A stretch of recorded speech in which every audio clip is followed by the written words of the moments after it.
Hey everyone, it's Peter Crewe-Brown here. Welcome to another episode of the Mind Over Matters podcast by Pair Planning.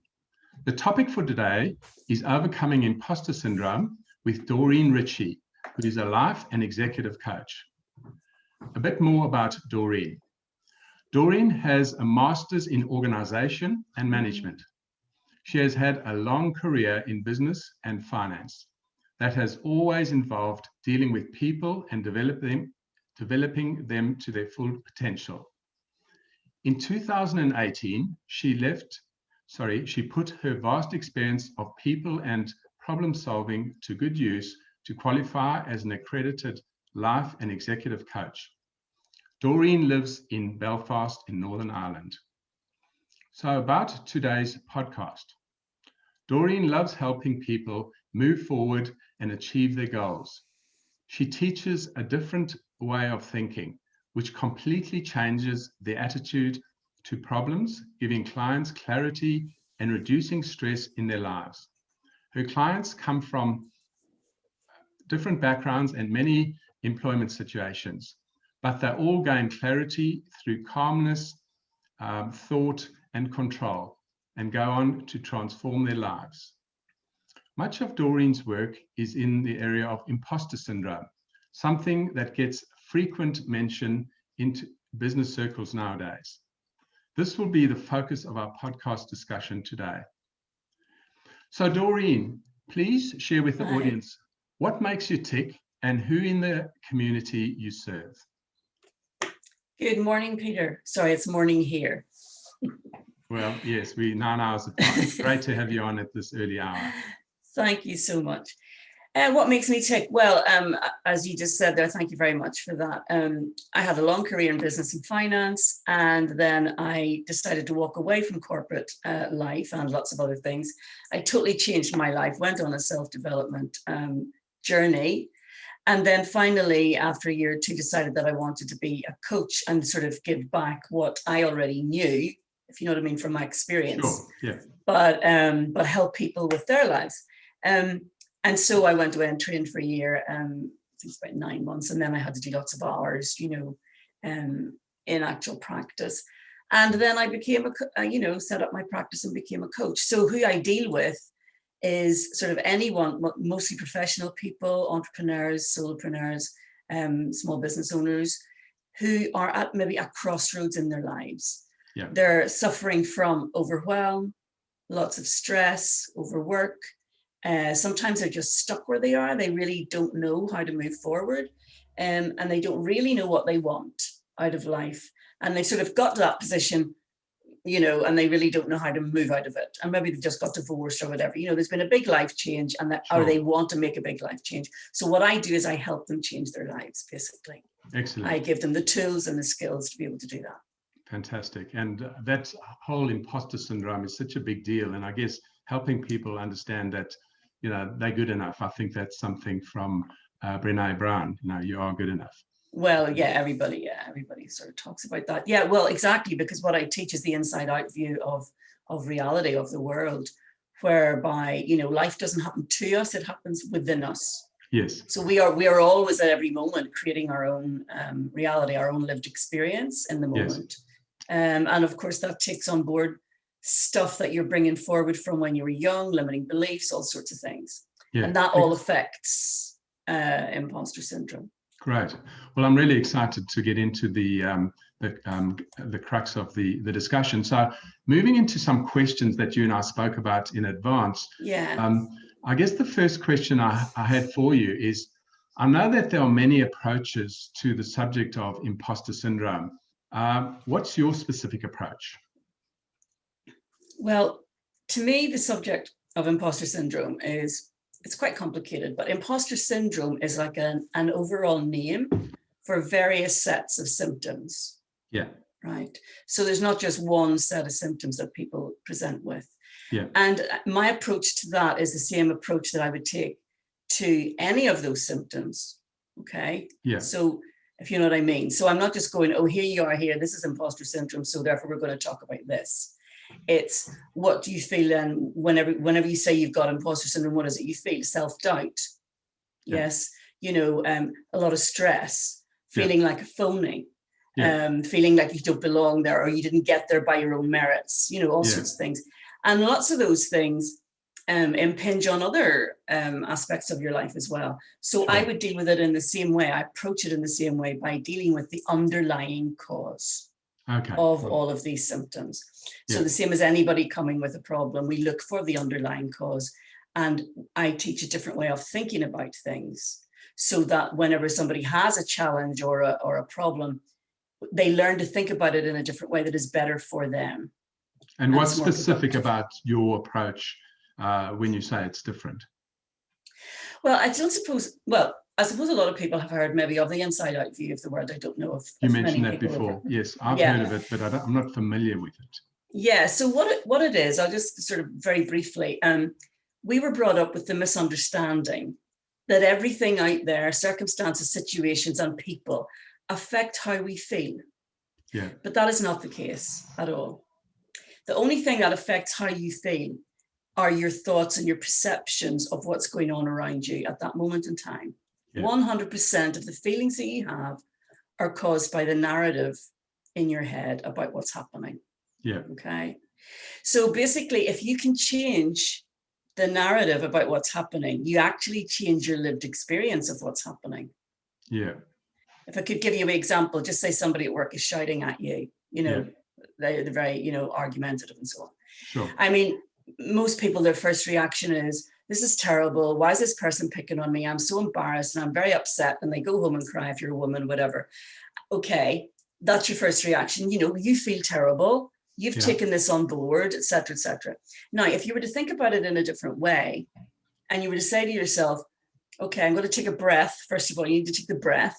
Yeah. And then you change your response. So your response instead might be, oh my goodness, poor Joe, he's had a terrible day today, or he wouldn't be shouting at me like that. Yeah. Now, you're not internalizing anything there, right? Yeah. Or you could say, oh my goodness, poor Joe, he's not very skilled in communication and he always shouts at people, but it doesn't really mean anything. It's not me, it's him.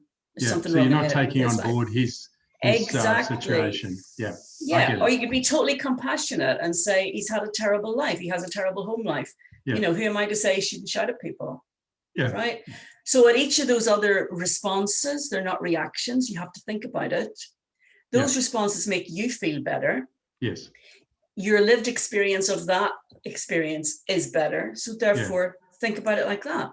Yeah. No, I love that. Yeah. It's, Yeah. And I guess if we can embrace that concept in our day-to-day interactions. Well, absolutely. And this is where coaching comes in, because it's all very well me telling somebody this, but of course they're not going to do it.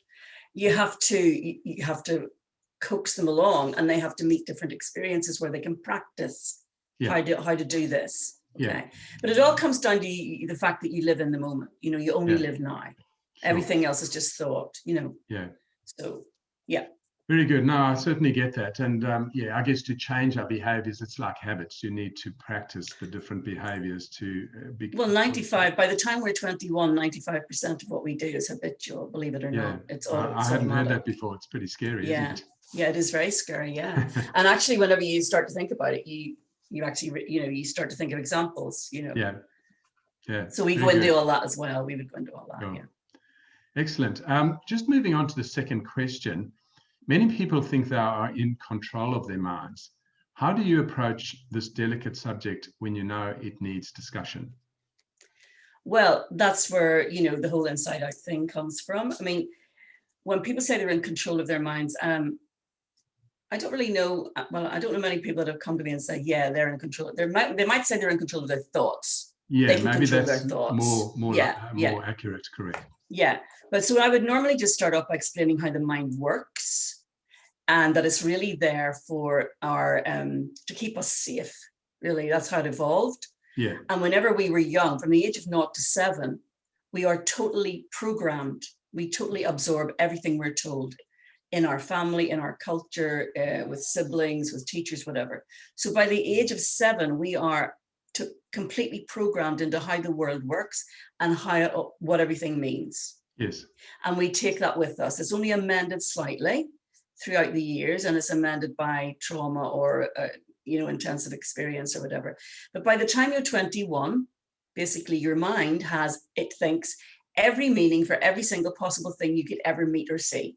Yes. Right? Yeah. So when you meet something new or someone new or a new experience, a new situation, your mind immediately goes back and looks up, really refers to where you've seen it before or something like it. And then it says, you saw this before when you were 10, and this is how you react. Yeah. And you react like that. It's completely subconscious.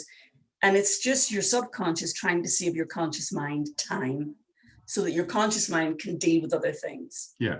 So that's why we are habitual performers. Everything, well, 90% of what we do is habitual, because that's what the mind, and then again, the mind will then store that bit up so that when the next time you meet something like that, the next time somebody shouts at you at work, you again react with, somebody shouting at you, you have to get upset.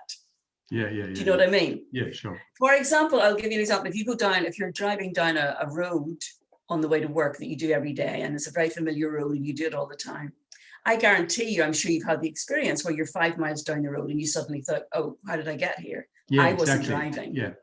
Yeah, you weren't driving, because the process of driving is now embodied in you. You learned it, you did it for so many times, it's now embodied. You don't have to think about it. But your subconscious brain thinks about it. It's driving the car. This happens all the time. If you think all the situations you have in work, how many times, and you get up at the same time and you have the same coffee, you walk down the same road, and you do, and it's just going by like this, and you're not actually experiencing it. And that's what we do 90% of the time. Excellent. Well, that's very well articulated. The third question: what are the most common effects of imposter syndrome that your clients present with? I suppose the first one would be self-doubt or lack of self-confidence. Yeah. So they're second guessing everything they think, or everything they're going to do, or every decision they take, or whatever.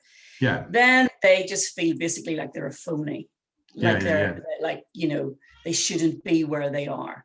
They're waiting for the tap on the shoulder from the boss to say, oh, sorry, we made a mistake. You shouldn't have got this job. It's for somebody else. And this is constant. They completely try and overachieve because they think they're no good. So they have to work extra hard to prove to themselves. Now, they're not trying to prove to anybody else, because obviously the evidence is they've got the job, they're doing the work, they are good enough. But to themselves, they can't deal with that, because their limiting belief there is, I am not good enough. And imposter syndrome, by its definition, is an internal thing, isn't it? It's an internal belief. Yes, absolutely. Yeah, sure. Absolutely. Yeah. Yeah. So the thing is that they self-sabotage as well. So even if they are being successful, then they will self-sabotage to make sure they're not successful. Yeah. So they come from different, there's all different things in there. But basically it boils down to, I am not worthy, or I am not good enough, or this isn't the right place for me. I don't really belong here. And things like that. So these are the really core values. These are the really core things they believe. Yes. And that's what I have to address. Okay. Yeah. So whenever we go through the coaching, that addresses all of that, which improves the self-confidence, reduces the stress, and allows them to take the evidence in front of their eyes. Yes. And be able to congratulate themselves doing a job well. Excellent. Which doesn't happen normally. Yeah. Yeah. Again, great examples. The fourth question is, what benefits have you seen for clients that you have coached around the subject of imposter syndrome? Well, exactly what I was sort of saying there. Sure. They become more self-confident. They're able to look at the evidence around them. For example, when somebody really believes they're not good enough at doing something, or they can't do something, the brain doesn't only think, oh, you can't do it. It actually actively ignores any evidence to the contrary. So you're sort of dealt with a double whammy. Okay. So, you could be the best executive ever, but you don't believe it. So therefore you don't see it. So people could hand you reams of paper saying, look at your results in this and look at your results in that, and you dismiss them. It's like, yeah, right. So for example, say you're at work, and your boss comes out once or twice a week and shouts at you or whatever, and you immediately say, he doesn't like me, my boss hates me, okay? Now you're completely ignoring the 98 times out of 100 that he's very nice to you, or the time that he's written you up as best employee of the month, or whatever, because that does not come into your worldview of I am not good enough. Yeah. You understand? So it's like those negative interactions have a disproportionately large impact. Yes, if you feel that you're not good enough. Now, if you're a normal person and you don't feel that, you just think, oh, he's having a bad day. Sure. You know. But people, and especially women, I'm afraid, who take criticism very badly anyway. Yeah. But people with imposter syndrome, criticism is dreadful for them because, again, it reinforces their belief that they shouldn't be there. And so anybody in, you know, in authority over them, criticizing them in any way is extremely stressful for them. Yeah. And I guess that's where coaching comes in. You need someone to help you shift the way you think. Yes, because, you know, if you change the way you look at things, the things you look at change. Yeah. You know, basically. I like that. So you've got to actually change how you look at things completely. Sure. You've got to understand it comes from you. Yeah. Yeah. And that's a lot of what you do with your clients. That's absolutely. And then we go back and we try and shift the limiting belief to something a little milder. Yes. You know, you're never going to get rid of it completely, but we can ameliorate it, you know. So just out of curiosity, how long do you typically work with a client that's, you know, typically 3 to 4 months, but I have a couple of people coming to me now for a year and a half, but I mean, they were like, I'm mentoring them really now, you know. But yes, typically 3 to 4 months. It's normally 6 to 8 sessions. Okay, so that's 8 sessions. And you'll get a really good difference, you know, definitely a really good difference in 6 sessions, yeah. And you give them processes and things to do whenever they're in this sort of state of mind. Yeah, well, whenever they come to me, we go through things that they have experienced, and then we would look at it a different way. And every now and again, then someone will have a complete insight or a realization as to how this is actually true. Yeah. And once they have that, they can't go back. You can't unrealize something. You can't have a non-insight. So once you have the insight that this is the same as your truth, and you understand it, then even if you can't apply it 100% of the time at first, you'll never think the old way again. Okay, so you're pretty much rewiring the way you think. Yes, you're rewiring the brain. Yes, yes. And so I know that even when they finish with me, they go on to make more and more transformations in their lives. It affects your whole life. It's not just the thing you came with. Yeah, and that's it's not just the imposter syndrome at work, you know. Yeah, it's your relationships and your, you know, everything. Yeah, that's very compelling for a client if, you know, they can be convinced coming into working with you that they're going to get an outcome and that they will absolutely. And I have 100% success rate in that respect. Well, you know, people change their lives either slightly or totally enormously. It's completely up to them. And it all but every single person. That depends on their level of commitment to the work they do with you. That's right. It depends on their level of commitment. And also, you know, some people, it maybe change the way they feel about relationships, and they may well realize that they should leave their partner, but they don't want to do that, you know, because of kids or something. Sure. So they don't go that far, you know, but maybe they will in a couple of years. Yeah. But at least they're aware of what they're putting up with, or they're aware that maybe they should be doing something else. It's all to do with being aware of how you think and how you control what you do, and you control your lived experience. Very good.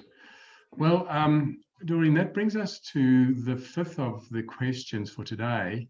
This is all around, do you have any tips you could recommend for the audience to think about that might help them overcome imposter syndrome? Just, I guess, some high-level things they might be able to ponder. Well, yes, absolutely. The first one I would say to them would be, well, first of all, comfort coaching, of course, but the first one would be absolutely realize that you only live in this moment in time. Yeah. So when I say that, I mean, this is where you're actually having your life experience. Everything else is just thought. So the memories that you have are just thoughts, right? Yeah, yeah. The things that you're thinking about in the future are just imagination. Yeah. But this moment is where you have power to decide in each moment how you're going to respond to a situation, okay? Yeah. So like I said to you about the guy shouting at you, whatever. But this is where you have the power to do that. You take a deep breath and you change your response. You change the story you're telling yourself about whatever's happening. Yeah. And so just reinforcing that fact, and anyone can do it just from listening to this, that remember that you're living in the moment. Yeah. And the second thing I would be is find out how your mind works. You know, I've just told you a bit about it. Sure. And realize where your feelings are coming from. They're coming from you. Yeah. And there's information in the feeling. It's telling you that you're thinking about something in the wrong way. So you need to question those thoughts. And you don't have to pay attention to thoughts you don't want to pay attention to. Yeah. You're going to get 60,000 thoughts sent to you a day. Yeah. You know, there's some are going to be negative, some are going to be positive, whatever. Don't spend time focusing on the ones that make you feel bad. Yeah, great. Well, look, thanks for that freebie. Yeah. I'm sure everyone who's listening on will have something great to reflect on. So I guess, Doreen, with a bit of luck, there'll be some people in the audience today who'd be interested in finding out more. What's the best way for anyone to contact you? Is it through an email, or do you want to share the details? Sure. Well, if you go onto my website, there's a button that you press, you know, the little chat bot, and then you put your details in and so on. And that comes to me in the email and I get straight back to you. And your so my website is www.doreenritchiecoaching.com.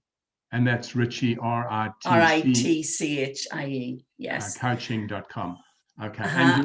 Or of course I'm on LinkedIn. Yeah. And I'm on Facebook a couple of times in my coaching thing, and also just Doreen Ritchie. Yeah. So there's lots of ways there that you can get in touch. Fantastic. Look, that kind of does it for the main part of the podcast episode today. I guess it just remains for me to thank you for coming on. It's been my absolute pleasure sharing some of your Thank you for having me. And wisdom. I'm sure that there'll be some great nuggets for anyone listening. Well, can I just say, if anybody does actually get in touch with me because they've seen this, I'll give them a discount. So there. Fantastic. Okay. Well, that's a very kind offer from you. Thanks, Doreen. Look, that just leaves it for me, Peter Crewe-Brown, signing off from episode 9 of the Mind Over Matters podcast.